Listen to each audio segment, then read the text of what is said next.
விமான நிலையத்தில் உயரக கஞ்சா பறிமுதல் செய்யப்பட்டிருக்கிறது. கூடுதல் விவரங்களோடு இணைகிறார் நமது செய்தியாளர் சுரேஷ், இது குறித்த விவரங்களை பதிவு பண்ணலாம். அதாவது மனிஷா, தாய்லாந்து நாட்டிலிருந்து சென்னைக்கு விமானத்தில் கொண்டு வரப்பட்ட 10 கோடி மதிப்புடைய 10 கிலோ உயரக கஞ்சா சென்னை விமான நிலைய சுங்கத்துறை கைது செய்து கேரள மாநிலத்தை சேர்ந்த 2 இளைஞர்களை கைது செய்து தீவிர விசாரணையானது தற்போது மேற்கொண்டு வந்தது. குறிப்பாக தாய்லாந்து நாட்டு தலைநகர் பாங்காங்கிலிருந்து தாய் ஏர்லைன்ஸ் பயணிகள் விமானம் இன்று அதிகாலை சென்னை சர்வதேச விமான நிலையத்துக்கு வந்தது.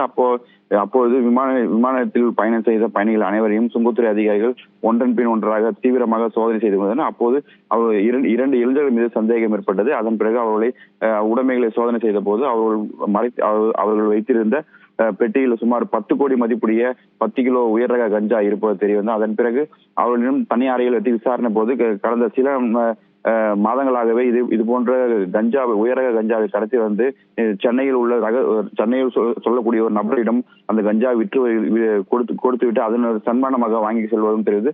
தற்போது முதல் முறையாக சென்னை விமானத்தில் இந்த இளைஞர்கள் சிக்கியுள்ள சம்பவம் பெரும் பரபரப்பை ஏற்பட்டுள்ளது. மனிஷா, விவரங்களை பதிவு செய்தமைக்கு நன்றி சுரேஷ்.